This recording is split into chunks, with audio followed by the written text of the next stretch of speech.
Udah suaranya nih. Assalamualaikum warahmatullahi wabarakatuh.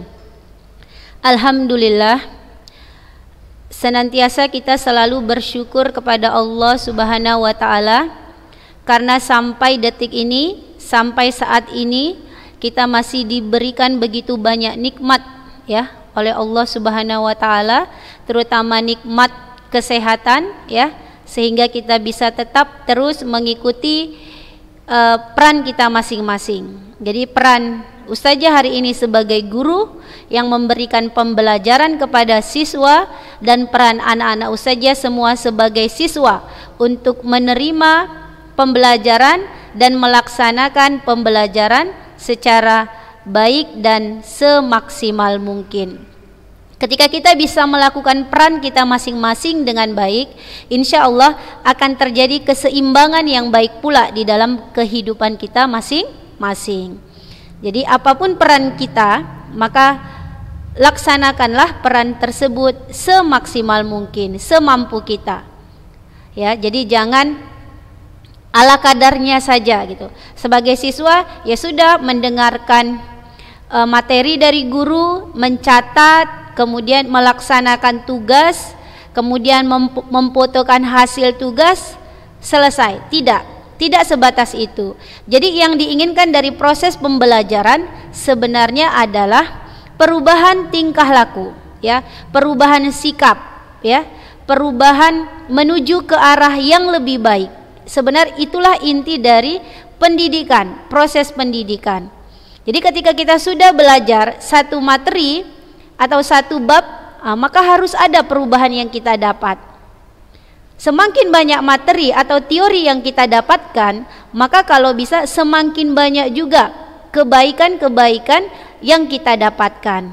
Bukan hanya harus kita belajar agama ya, apalagi kalau memang kita sudah belajar agama, kita sudah tahu misalnya ini boleh, ini tidak boleh gitu.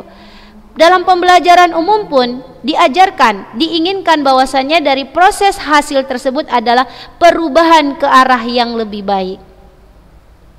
Jadi mari kita introspeksi sejenak ya, kita kembali melihat hari-hari kita sebelumnya, walaupun masa lalu itu adalah masa yang paling jauh, yang tidak bisa kita kembali kepada masa lalu tersebut, tetapi kita boleh melihat sejenak, introspeksi sejenak, introspeksi kembali apa kemarin-kemarin yang telah kita lakukan, sehingga ketika kita tahu yang kita lakukan itu baik, maka pupuk dia terus sehingga kebaikan itu terus maju ke depan.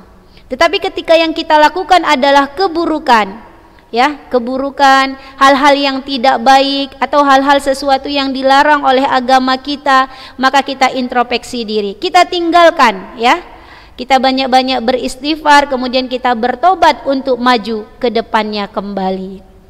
Jadi jangan kita mau menjadi seorang muslim yang jatuh pada lubang yang sama ya. Kalau kita sudah pernah sekali jatuh pada lubang, maka jangan sampai kita jatuh pada lubang yang sama ya. Makanya kita perlu bermuhasabah diri. Jadi kita sudah melalui dua bab. Nah, bab apa saja itu?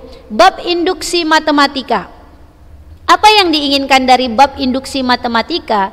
Yaitu sebagai seorang siswa kita bisa mencari solusi-solusi, kita bisa mencari hal-hal yang baik ketika kita menjumpai sebuah masalah. Itulah yang dinamakan induksi matematika, pengambil keputusan, pengambil kesimpulan.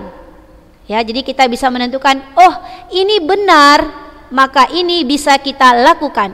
Oh hasil kita ini salah, maka salah ini kita tinggalkan. Seperti itu ya yang diinginkan dari bab induksi matematika.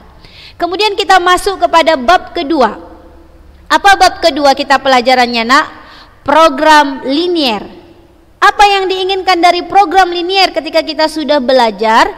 Yang diinginkan adalah kita menjadi siswa yang teliti, ya, yang teliti, yang mempunyai kemauan yang kuat, ya, yang semangat bekerja keras yang tinggi sehingga bisa menghasilkan nilai optimum, yaitu nilai maksimum atau nilai minimum. Tapi kalau dalam kehidupan pasti kita menginginkan nilai maksimum, kita menginginkan puncak, kita menginginkan sesuatu hal yang baik bagi diri kita. Tetapi kalau dalam hal misalnya kehidupan dunia gitu ya, kita menginginkan hal yang minimum. Ya, seperti ibaratkan ya, ketika kita melihat dunia kita lihat ke bawah, tapi ketika kita melihat akhirat kita lihat ke atas. Itulah nilai maksimum dan minimum yang diinginkan dari proses pembelajaran program linier. Ketika ada teman kita yang rajin, teman kita yang sering bertanya, teman kita yang semangat dalam belajar, maka kita ikuti, kita contoh. Tapi ketika ada teman kita misalnya yang hanya belajarnya pas-pasan, ya, yang misalnya ketika ada latihan menanya sama kita, tidak mau berusaha, kita harus menasehatinya, jangan pula mencontohnya. Nah, jadi ada hikmah-hikmah atau ada sesuatu yang harus kita garis bawahi dalam proses pembelajaran yang telah kita lakukan. Jadi jangan hanya sekedar lewat begitu saja. Ya.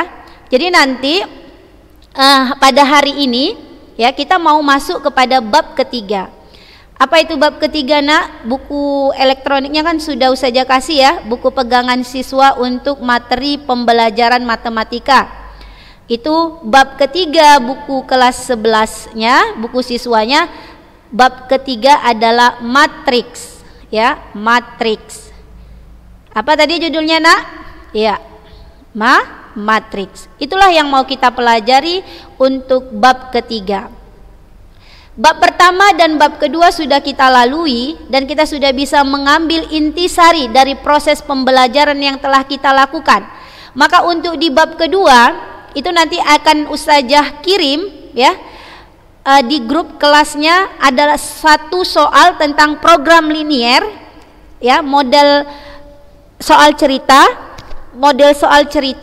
kemudian anak Ustazah buat model matematikanya, kemudian menentukan titiknya, menggambarkan daerah penyelesaian, kemudian memasukkan nilai maksimum atau nilai minimum atau disebut juga nilai optimum. Perhatikan soalnya, dia minta maksimum atau minimum. Kalau dia maksimum, katakan. Atau dia minta titik.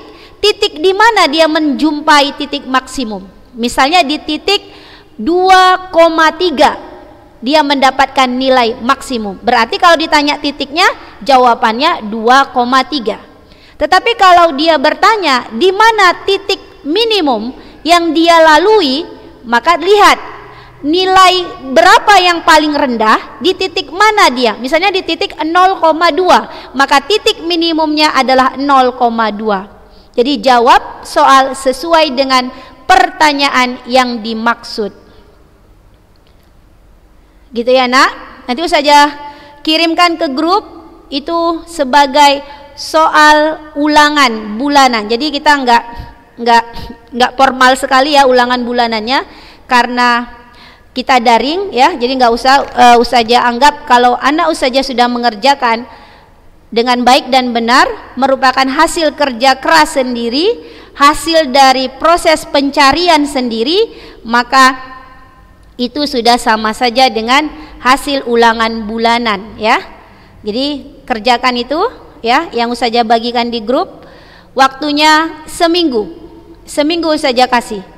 Jadi kalau ini hari Rabu, maka Rabu depan masih bisa mengumpulkan, silahkan.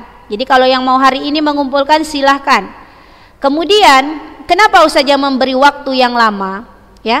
Coba anak-anak Ustazah perhatikan, ketika kita ulangan bulanan pun di dalam kelas ya, pasti anak-anak Ustazah minta open book, minta buka buku, kan gitu.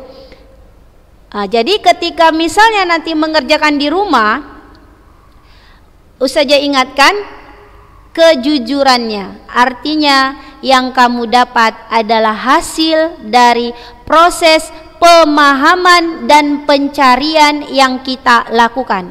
Kalau kamu hanya mengadopsi, meminta apa yang dikerjakan teman, oke, nilai kamu dapat, tetapi ilmu tidak kamu dapat. Maka ketika suatu saat nanti ada orang bertanya atau kamu mau mengerjakan soal yang sama ketika ujian semester, maka kamu tidak akan pernah bisa menjawab soal tersebut. Jadi gunakan hasil sendiri, kerja sendiri, jangan meminta atau mengadopsi punya orang lain. Jadi waktunya seminggu, Ustazah kasih waktu yang begitu panjang untuk mencari, ya, untuk mencari dan mengerjakan yang merupakan hasil kerja sendiri. Garis bawahi apa yang Ustazah sebutkan, hasil kerja sendiri. Kalau kamu memberikan hasil kerja kamu sendiri, maka itu akan bisa kamu bawa nanti dalam mengerjakan soal ujian semester ataupun ujian apa akhir, ujian nasional, ujian apa namanya, pasti kamu bisa. Paham? Insya Allah paham ya. Oke.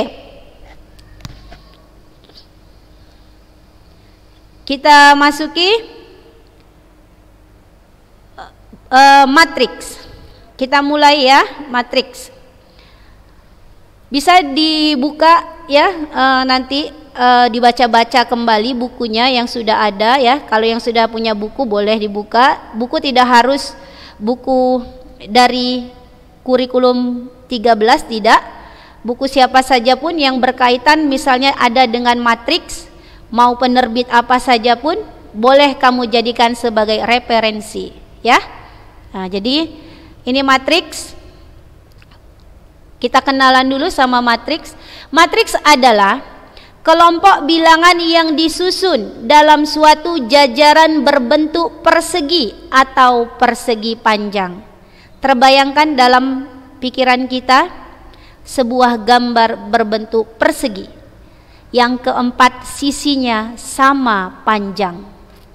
Kemudian persegi panjang, bayangkan dalam pikiran kita sebuah bangun datar persegi panjang yang dua pasang sisinya sama panjang. Panjang bawah dengan panjang atas sama, panjang kanan dengan panjang kiri sama. Kalau anak Ustazah di rumah bisa langsung digambar di kertas coret-coret. Contoh ya, jadi nanti kalau ada kelompok bilangan yang disusun berbentuk persegi atau persegi panjang, itu namanya matriks. Contohnya seperti ini nak, matriks A. Kalau di SMP kita sudah belajar himpunan. Setiap himpunan, nama himpunan itu harus huruf besar, tetapi anggota himpunan itu harus huruf kecil. Misalnya himpunan A adalah angka bilangan asli kurang dari 10. Ketika kita mendaftarkan anggota-anggotanya, itu adalah 1, 2, 3, 4, 5, 6, 7, 8, 9. Karena bilangan asli kurang dari 10. Ya, jadi nama himpunan harus huruf besar. Misalnya lagi ada sebuah himpunan B yang merupakan huruf vokal ya, huruf vokal dari abjad. Berarti A, I, U, E, O. Ya kan, maka A, I, E sama U dan O itu harus huruf kecil, tetapi B-nya harus huruf besar. Seperti itu juga matriks. A-nya atau nama matriksnya harus huruf besar. Tapi kalau anggota dari matriksnya itu huruf kecil. Kalau untuk huruf, kalau angka tidak ada angka besar, angka kecil ya nak. Yang ada angka-angka itu positif, negatif. Ya, ini dia. Jadi contoh matriks A 4, 5, 3, minus 1. Seperti inilah nak. Kalau anak saja jumpa, berarti ini matriks A dibaca. B, ini persegi ya nak. Ini matriks A-nya bentuk persegi. Kenapa persegi? Karena jumlahnya, jumlah baris dan jumlah kolom sama. Barisnya itu ini nak, ayo. Barisnya itu, ini salah ya. Barisnya itu 4 sama 5. Yang gini ya, yang mendatar. Ya, kalau kolom ini. Ah, ini. 4 sama 3 ini kolom baris. Jadi dalam matriks kita kenal nanti namanya baris kolom. Kalau baris mendatar, kalau kolom apa ini namanya nak? Lurus ya, lurus. Jadi kalau sumbu X, baris sumbu X, kolom sumbu Y. Jadi kalau matriks A ini kita sebut ini matriks persegi. Kenapa? Karena dia namanya ordo. Ordo itu tingkatan. Nanti bakal ada ya keterangannya. Cuma di sini udah saja kenalkan. Jadi matriks baris terdiri dari baris dan terdiri dari kolom. Berarti ini ada berapa baris? Nah, ada 2 baris. 4, 5, 1 baris, 3 minus 1, 1 baris. Jadi 2 baris dan 2 kolom. Kolom 1 4 3, kolom 2 5 minus 1. Kemudian matriks B. Matriks B ini adalah matriks yang berordo 2 kali 3. Artinya 2 baris 3 kolom. Barisnya yang pertama 6 2 min 4. Baris yang pertama, baris yang kedua 0 9 10.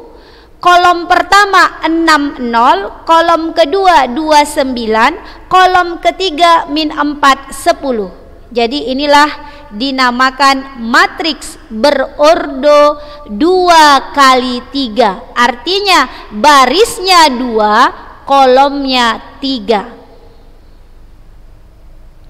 Udah kenal ya sama matriks? Matriks 2 kali 2, matriks A. Matriks 2 kali 3, matriks B. Komponen-komponen matriks. Apa itu komponen? Komponen itu adalah sesuatu yang ada di dalam matriks.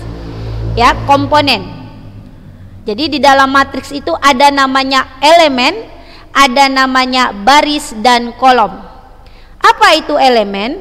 Elemen itu dalam bahasa matematika anggota. Ya, dalam himpunan anggota. Jadi kalau di SMP pelajaran menarik dalam pembelajaran matematika itu adalah himpunan dan koordinat Kartesius. Ya, artinya dia lebih banyak cerita-cerita. Kalaupun ada hitungan, angka itu mudah. Kalau dalam pembelajaran SMA yang menarik itu adalah pembelajaran logika matematika dan matriks. Kenapa? Karena lebih banyak bercerita, ya. Kemudian kalaupun menggunakan angka, hanya angka-angka yang sederhana. Gitu ya. Jadi ini pelajaran yang menarik. Semoga hari ini bisa tersenyum ya. Udah senyum belum? Senyum ya, jangan merengut. Senyum. Oke, perhatikan apa tadi? Komponen-komponen matriks, elemen, baris dan kolom. Elemen adalah bilangan-bilangan yang menyusun suatu matriks ditulis dalam tanda kurung. Jadi elemen itu ingat anggota ya. Jadi kalau anggota itu harus ada di dalam itu. Jadi kalau kita bicara matriks A, elemen-elemennya mana nak? 4 5 3 min 1. Kalau kita bicara matriks B, mana elemen-elemennya? 6 0 2 9 min 4 10. Ya, elemen itu adalah anggota yang harus ada di dalam matriks tersebut. Udah, seperti kelas 11A. Siapa elemen-elemennya? Siapa anggota-anggotanya? Ya, seluruh siswa yang ada di dalam kelas 11A.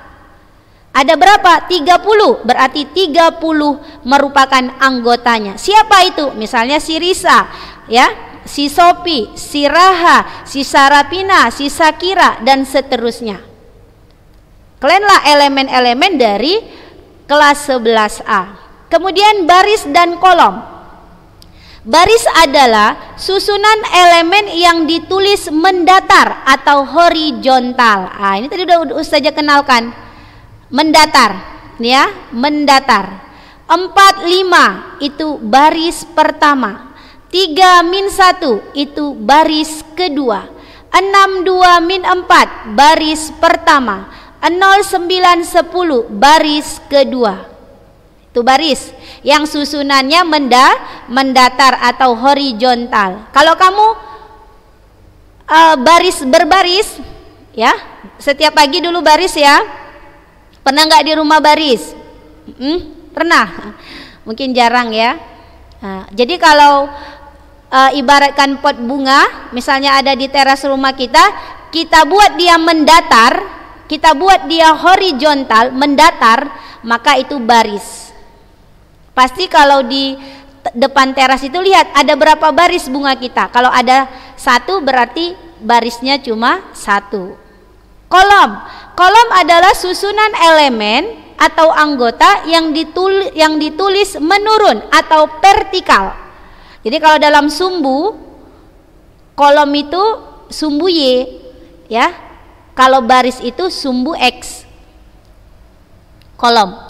Kolomnya kalau matriks A, kolomnya 4, 3, kolom 1, 5, min 1, kolom kedua. Kalau matriks B, kolom pertama 6, 0, kolom kedua 2, 9, kolom ketiga min 4, 10. Itu namanya kolom. Baris dan kolom. Oke, contoh ini udah dibuatnya sebenarnya A, 4, 5, baris 1, baris disingkat B ya nak. 3, min 1 baris kedua, 4, 3 kolom ke 1, 5, min 1 kolom kedua.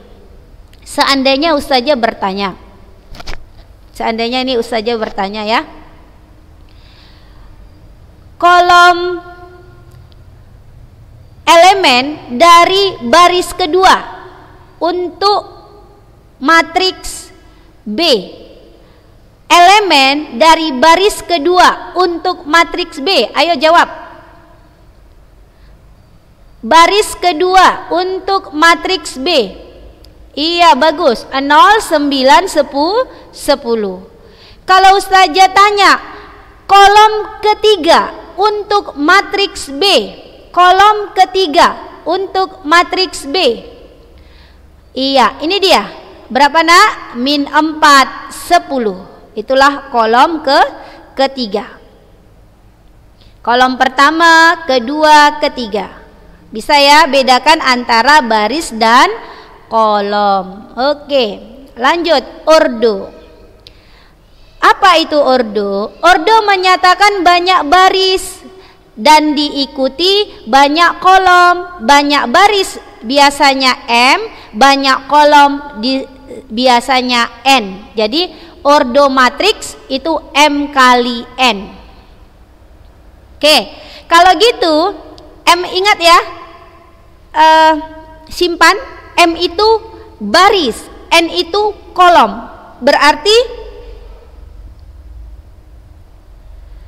Berarti kalau matriks A berapa ordonya nak? Barisnya berapa? 1, 2. Kolomnya berapa? 1, 2. Maka matriks A berordo 2 kali 2. Oke, matriks B, M kali N. M itu baris. Baris pertama, baris kedua, berarti M-nya 2 dikali 1, 2, 3. N itu kolom. N itu kolom, berarti ada 3 kolom. Berarti matriks B berordo 2 kali 3. 2 baris dikali 3 kolom. Paham ya? Iya, insya Allah bisa dimengerti. Lanjut, diagonal.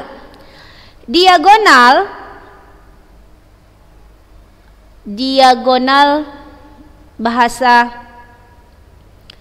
apa namanya? Bahasa sederhananya apa diagonal? Diagonal itu garis lurus ya, garis lurus yang ketika ditarik dari atas ke bawah gitu ya. Diagonal. Ini dia. Jadi diagonal adalah matriks terdapat pada matriks persegi, yaitu diagonal utama dan diagonal samping.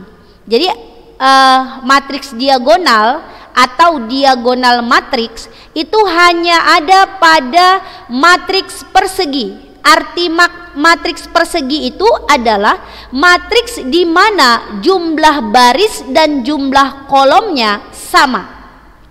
Jadi matriks persegi adalah matriks yang jumlah baris dan kolomnya sama. Sama seperti bangun datar. Keempat sisinya sama. Makanya dia disebut persegi atau bujur sangkar. Maka matriks diagonal gitu juga, matriks persegi. Jadi ingat aja, kalau diagonal matriks itu ada pada matriks persegi yang diagonal utama dan ada diagonal samping. Contohnya ini nak, 341 kolom pertama, min 215 kolom kedua, 906 kolom ketiga. Baris pertama 3 min 2 9, baris kedua 410, baris ketiga 156. Berarti ini adalah matriks berordo berapa? Ayo. Berapa nak? Iya, 3 kali 3. 3 baris dan 3 kolom. 3 baris dan 3 kolom. Berarti ini adalah matriks berordo 3 kali 3. Dah? Di mana matriks yang jumlah baris dan jumlah kolomnya sama itu disebut matriks persegi. Kalau ada saja buat matriks berordo 4 kali 4, jelas matriks persegi. Kalau ada saja buat matriks 6 kali 6, 6 baris 6 kolom, berarti matriks persegi. Jadi 316 ini merupakan diagonal utama nak. Kenapa diagonal utama? Karena dia ditarik dari kanan ke bawah, dari atas ke bawah atau kanan ke bawah. Maaf ya, kalau ini sama ustazah ini kanan ya, kanan. Maaf, kiri ya. Kalau sama ustazah ini kiri ke bawah, diagonal utama. Atau bahasa sehari-harinya dari angka pertama ditarik ke bawah itu diagonal utama, ya. Kalau dari angka terakhir, baris terakhir ini, ini kan dia baris pertama tapi ini angka terakhirnya, ya, atau ini disebut kananus sajalah. Dari kanan kita tarik. Oh, oke. Bahasa bakunya gini aja lah biar gampang. Diagonal matriks itu ada pada matriks persegi, ya, di mana ada 2 diagonal utama dan diagonal samping. Yang dinamakan diagonal utama ditarik dari atas ke bawah, dah. Kalau diagonal samping ditarik dari kolom pertama ke atas. Dari atas ke bawah diagonal utama, dari bawah ke atas diagonal samping, atau ini ada tanda panah. Udah? Oke ya, coba dipahami. Diagonal matriks hanya ada pada matriks persegi di mana terdapat diagonal utama ditarik dari atas ke bawah dan ada diagonal samping ditarik dari bawah ke atas. Inilah dinamakan diagonal pada matriks. Ya, diagonal. Bedanya hanya satu utama, satu samping. Oke, mungkin hanya sampai di sini yang bisa Ustazah jelaskan untuk pertemuan pertama dari bab matriks, ya. Semoga anak-anak Ustazah bisa memahaminya dan kemudian anak-anak Ustazah bisa mengerjakan latihan yang Ustazah sebutkan tadi. Nanti Ustazah kirimkan ke grup, tolong dikerjakan dengan tanda garis bawah hasil kerja sendiri. Ya, hasil kerja sendiri kirimkan, Ustazah jadikan nilai bulanan. Ya. Oke, kita tutup nak dengan lafaz hamdalah. Ya, Ustazah mohon maaf jika ada kekurangan di sana sini. Ya, mungkin Ustazah terlalu banyak cerita ya. Oke, udah, kita tutup dengan lafaz hamdalah. Alhamdulillahirabbil alamin. Assalamualaikum warahmatullahi wabarakatuh.